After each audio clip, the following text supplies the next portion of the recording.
जय सनातन धर्म की। प्रिय सनातनियों, आप सभी का स्वागत है हमारे इस कार्यक्रम में। सनातनियों, 2026 के साल को मैंने आपको एक वीडियो में कहा था कि ये परिणामों के लिए जाना जाएगा। यानी अब तक तो केवल घटनाएं घटित होती थी, लेकिन 2026 का साल हमें परिणाम देने वाला होगा। और 2026 के साल में एक विशेष परिणाम जो हमें प्राप्त होगा वो होगा एक आर्थिक संकट पूरी दुनिया के सामने जरूर आएगा। लेकिन जब बात आती है आर्थिक संकट की तो अक्सर लोग ये सोचते हैं इक्विटी मार्केट क्रैश हो जाएगा, सोने चांदी के दाम बहुत नीचे आ जाएंगे, आर्थिक संकट इसी से जाना जाता है। लेकिन सनातनियों, 2026 का जो साल है वो किस तरह का आर्थिक संकट लाने वाला है, इस बात की गंभीरता को आप इस वीडियो में जरूर समझ लीजिए। 2026 के साल में आर्थिक संकट तो आएगा, यह बात निश्चित है, लेकिन इस आर्थिक संकट का प्रारूप क्या होगा, इस बात की गंभीरता को समझिए। इक्विटी मार्केट आपको अपनी जगह पर एक स्टेबल होता हुआ नजर आएगा, यानी कि बहुत ज्यादा उतार चढ़ाव तो आपको नजर नहीं आएगा। अगर नीचे आया भी तो वो सस्टेन करेगा। इसको आप ऐसे समझ सकते हैं कि जब तक दो देश या दो इकोनॉमी के दिग्गज आपस में नहीं लड़ते हैं तब तक आर्थिक संकट इक्विटी मार्केट में नहीं आता है। यानी तेजड़िए और मंदड़िए जब तक एक दूसरे पर हावी नहीं होंगे, ना कोई बड़ी रैली आती है, ना ही कोई बहुत बड़ा डाउनफॉल आता है। लेकिन 2026 के साल में ऐसा क्या होने वाला है? 2026 के साल के अंदर आर्थिक संकट से जो त्रस्त होगी वो होगी आम जनता। आम जनता क्यों होगी? और आम जनता होगी लेकिन किसी को दिखाई भी नहीं देगा। क्यों नहीं देगा? क्योंकि इक्विटी मार्केट आपको अपनी जगह पर दिखाई देगा, सोने चांदी के दाम आपको अपनी जगह पर दिखाई देंगे। हाँ, कुछ मंदी आई तो लोग भागेंगे उसको खरीदने के लिए, इक्विटी मार्केट में इन्वेस्ट करने के लिए। मार्केट को किसी तरह से स्टेबलाइज कर दिया जाएगा। लेकिन सबसे बड़ी बात यह है कि कंपनियां अपने प्रॉफिट को दिखाने में कामयाब जरूर रह जाएंगी। कैसे रहेंगी, इस बात को समझ लीजिए। मान लीजिए किसी कंपनी का 1 करोड़ का टर्नओवर है और 1 करोड़ के टर्नओवर पर उसका प्रॉफिट 5 लाख है। ऐसे में उनकी सेल यानी उनका टर्नओवर अब 1 करोड़ से 50 लाख पर आ रहा है। तो 50 लाख पर आ रहा है तो उनकी जो प्रॉफिट है वो भी 2.5 लाख पर आनी चाहिए। ऐसे में वो लोग क्या करेंगे कि प्रॉफिट जो 2.5 लाख की जगह 2 लाख पर आएगी, वो लोग अपने कंपनी के अंदर एम्प्लॉय को निकालेंगे, अपने खर्चों में कटौती करेंगे, जिसका कारण यह होगा कि जो उनकी आमदनी है उस आमदनी में से खर्चे कम होंगे तो प्रॉफिट अपनी जगह मेंटेन करेगा। यानी कि 50 लाख के टर्नओवर पर भी उन्हें प्रॉफिट 3 लाख का दिखाई देगा। और ऐसे में आप उनकी जब बैलेंस शीट देखेंगे तो आपको सब कुछ ठीक नजर आएगा। लेकिन इस बीच में जो 30 से 40% उन्होंने अपने एम्प्लॉय को बाहर कर दिया है, वो एम्प्लॉय जब बेरोजगार हो रहा है तो उसके सामने एक बहुत बड़ा संकट है। अब उसे अपनी EMI देनी है, बच्चों की फीस देनी है, लेकिन ना अब वो नया मोबाइल खरीदना चाहता है, ना कहीं घूमने जाना चाहता है, ना ही कोई ऐसी लग्जरियस चीज खरीदना चाहता है। अब उसके सामने केवल और केवल संकट है तो यह है कि किसी तरह से वो अपने खर्चों को मेंटेन कर ले। ऐसे में जो बाकी के मार्केट है, यानी किराने वाला है, उसका व्यापार तो चलेगा क्योंकि खाने पीने की चीज सभी को चाहिए। लेकिन एक फैंसी स्टोर वाला है, मोबाइल शॉप वाला है, मिठाई वाला है, होटल वाला है, वीकेंड पैकेज वाले हैं, इन सबको एक ऐसे व्यापारिक मंदी का सामना करना पड़ेगा जो उन्हें समझ भी नहीं आएगा कि आखिर ग्राहक उन तक नहीं आ रहा है तो क्यों नहीं आ रहा। क्योंकि जो 30 से 40% लोग बेरोजगार हुए हैं उनके सामने अपनी आजीविका चलाने का संकट है। और जब बाकी लोगों का व्यापार प्रभावित होगा तो इनडायरेक्टली ये इंडस्ट्री को भी प्रभावित जरूर करेगा, क्योंकि इंडस्ट्रियल डिमांड भी कम होगी। और इंडस्ट्रियल डिमांड कम हो रही है, इसी का परिणाम है कि उनकी 1 करोड़ की सेल 50 लाख पर आ गई है। ये एक ऐसा सिनेरियो है जिस सिनेरियो को समझने में सरकारों को भी वक्त लगेगा। सरकारें ज्यादा से ज्यादा ये कर सकती हैं कि मार्केट में कैश डाल देंगी। कैश डालने के पीछे भी उनके पास 2-3 कारण ही है। या तो वो अपने कर्मचारियों की सैलरी बढ़ा दे, इसके लिए वेतन आयोग का गठन हो चुका है, जीएसटी में राहत ऑलरेडी दी जा चुकी है, ब्याज दरों में थोड़ी सी कटौती की जाएगी और इस तरीके से मार्केट में पैसा लाया जाएगा ताकि मार्केट के अंदर लिक्विडिटी बनी रहे। लेकिन सनातनियों सारे के सारे प्रयास भी 2026 में काम नहीं करेंगे, क्योंकि एक आम जनता ही होती है जो किसी देश की इकोनॉमी को आगे बढ़ाने का काम करती है। सरकारों को जरा सा नुकसान होता है, वो टैक्स बढ़ा देते हैं, टैक्स कलेक्शन आम आदमी से होता है। इंडस्ट्री को पैसा चाहिए, ब्याज दरें बढ़ती हैं, लोगों का पैसा एफडी के रूप में बैंकों तक पहुंचता है और बैंकों के माध्यम से कॉरपोरेट को पहुंच जाता है। यानी कुल मिलाकर के धुरी एक आम इंसान ही होता है। लेकिन 2026 के आर्थिक संकट के अंदर सबसे ज्यादा परेशान जो हो रहा है वो एक आम आदमी हो रहा है। ऐसे में आम आदमी की पीड़ा को समझने में और उसका समाधान देने में एक वक्त लगता है, क्योंकि आम आदमी संगठित नहीं है, कॉरपोरेट संगठित है, कर्मचारी वर्ग संगठित है, लेकिन एक आम इंसान जो छोटे मोटे अपने व्यापार करता है, छोटे मोटे अपने धंधे चलाता है, छोटी मोटी प्राइवेट नौकरी करता है, ये क्षेत्र संगठित नहीं है। यहां किसी परिणाम को लाने के लिए आपको बड़ी मेहनत करनी पड़ती है, आपसे मतलब सरकार को। इसीलिए सरकार कृषि के क्षेत्र में सुधार करना चाहती है तो कोई योजना लाने से ज्यादा उनको आसान लगता है कि चलो किसानों को थोड़ी सब्सिडी दे दो, या एक आम इंसान को राहत देनी है तो चलो जीएसटी में कुछ कटौती कर दो। यानी सरकार के पास केवल और केवल राहत देने के अलावा कोई दूसरा मैकेनिज्म है ही नहीं जिसके द्वारा वो एक आम इंसान को राहत दे सके। सरकारी कर्मचारियों को राहत देनी है, सरकार आसानी से सैलरी बढ़ा करके उनको राहत दे सकती है।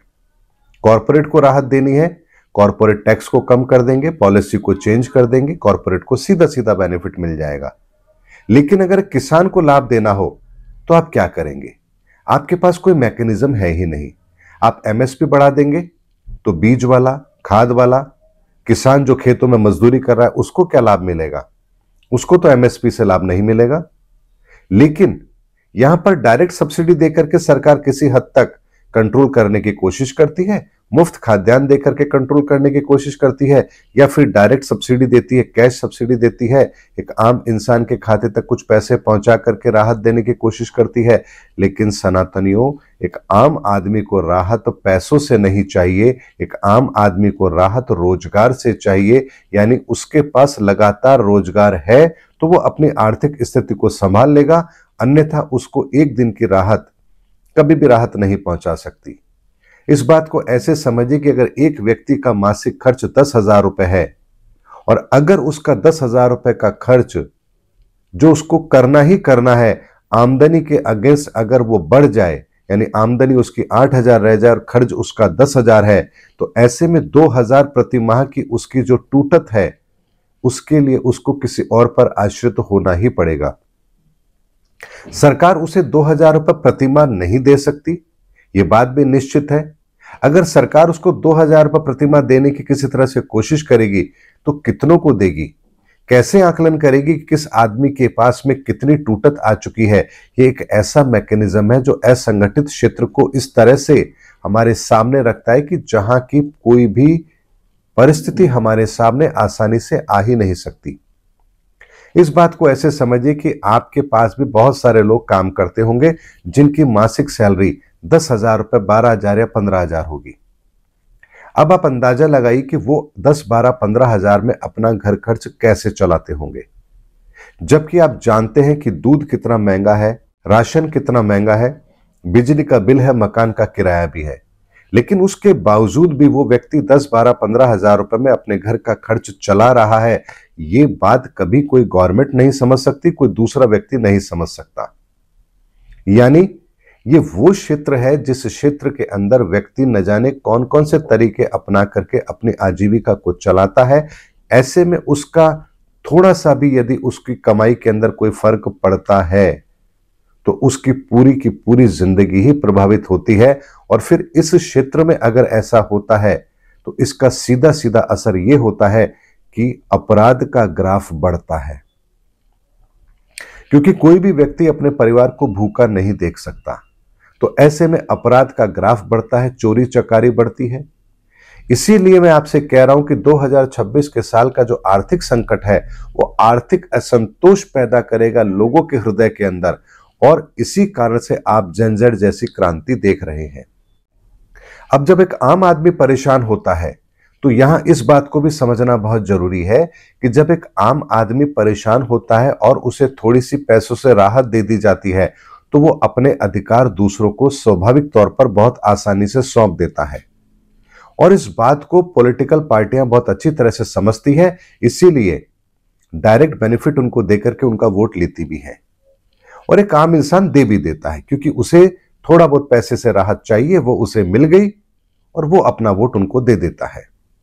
लेकिन जब वोट देने के बाद में भी अगर उसे राहत नहीं मिल पा रही है क्योंकि सरकार भी उन्हें राहत देने की स्थिति में नहीं है, तब यहां एक असंतोष पैदा जरूर होता है। सनातनियों, बात मैं केवल भारत की नहीं कर रहा हूं, मैं पूरे विश्व लेवल पर कर रहा हूं। इनमें से कुछ परिस्थितियां भारत पर लागू होंगी तो कुछ किसी और देश पर लागू होंगी, लेकिन यही परिस्थितियां पूरे विश्व पर लागू होंगी। और यही कारण है कि जब ऐसी परिस्थिति दुनिया के अंदर पैदा होती है एक आम इंसान के बीच में, तो वो क्रांति के लिए उठता है, और जब क्रांति के लिए उठता है तो उसे सबसे पहले अमीरों का भ्रष्टाचार दिखाई देता है। अमीरों की दौलत और राजनेताओं का भ्रष्टाचार, ये दो चीज उसे प्राथमिकता से दिखाई देती है, और यहीं से अमीरों को लूटने की या अमीरों को परेशान करने की कयावत शुरू होती है, और यहीं से अमीरों और गरीबों के बीच में खाई पैदा होती है, एक नफरत की खाई जो उनके बीच में एक ऐसे वातावरण को पैदा करती है कि जो किसी भी देश, किसी भी समाज के अंदर ठीक है ही नहीं।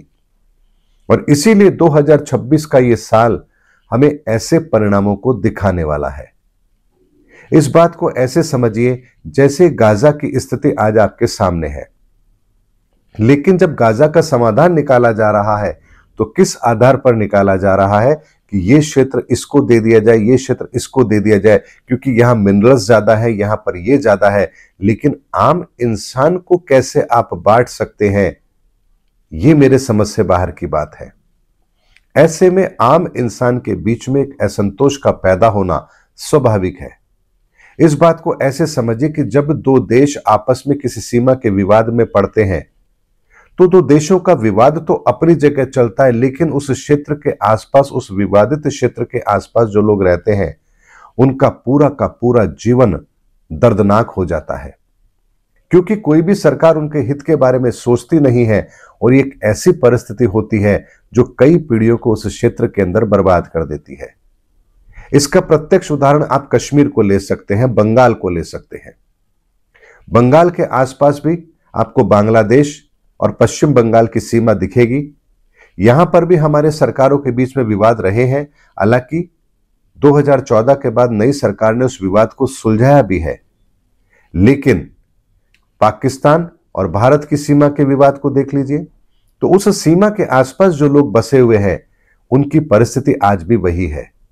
अरुणाचल को देख लीजिए, जहां पर हमारी कुछ सीमा चीन के साथ लगती है, वहां पर भी आज तक उनके जीवन के अंदर कोई बहुत बड़ा सुधार नहीं हो पाया, क्योंकि वहां कोई भी सरकार प्रत्यक्ष तौर पर कोई काम कर नहीं सकती, क्योंकि सीमा का विवाद है। इसीलिए सनातनियों, कुछ चीजें ऐसी होती है जो सरकार के लेवल पर तो होती है, लेकिन जिसका आकलन धरातल पर कभी नहीं किया जाता कि वहां रहने वाले व्यक्ति, उसका क्या दोष है। ऐसे में अगर आज भारत और पाकिस्तान के बीच में कोई विवाद है तो इससे त्रस्त कौन होता है। अगर चाइना और हिंदुस्तान के बीच में विवाद है तो इससे त्रस्त कौन हो रहा है। अगर आज गाजा के अंदर ये हालात है तो उससे त्रस्त कौन हो रहा है। अमेरिका यदि आज किसी देश पर सैंक्शन लगाता है तो उससे त्रस्त कौन होता है। इस बात पर कोई भी सरकार चिंता नहीं करती है, क्योंकि एक आम आदमी कभी भी सरकार के लिए वोट बैंक से ज्यादा कुछ होता ही नहीं है। इसीलिए सनातनियों, 2026 का आर्थिक संकट आम आदमी को इतना परेशान करेगा कि वो आंदोलन के लिए खड़ा हो, क्रांति के लिए खड़ा हो और अपनी सरकारों को बदलने के लिए खड़ा हो। लेकिन सरकारों को बदलने के साथ ही यहां पर उन्हें एक निराशा और मिलेगी कि सरकार को बदल देने पर भी उनके पास विकल्प बहुत बड़े नहीं होते हैं। ऐसे में लोकतांत्रिक व्यवस्था को लेकर के ही लोगों के भीतर एक आक्रोश पैदा होगा। यानी वो एक ऐसी सामाजिक व्यवस्था चाहते हैं, ऐसी राजनीतिक व्यवस्था चाहते हैं जहां पर कोई भी एकाधिकार ना कर पाए।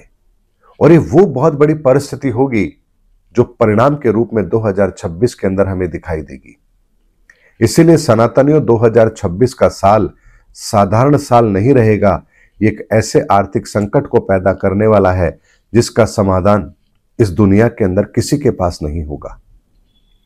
उम्मीद करता हूं सनातनियों, मैंने बहुत डिटेल के अंदर आज आपके सामने वो बात रखी है जिन बातों को यदि सरकारें समय रहते समझ ले तो भी उनके पास समाधान नहीं है। जनता को भी बात समझ आ जाए तो भी अब कोई विकल्प नहीं है, क्योंकि ये परिणाम तो अब घटित होने ही होने हैं। उम्मीद करता हूं सनातनियों, मेरा वीडियो आपको जागरूक करने के लिए पर्याप्त है। अगले वीडियो में आपसे फिर भेंट होगी, तब तक हमारे चैनल पर बने रहिए। जय सनातन धर्म की, जय धर्मयुग की, जय सनातन विश्व।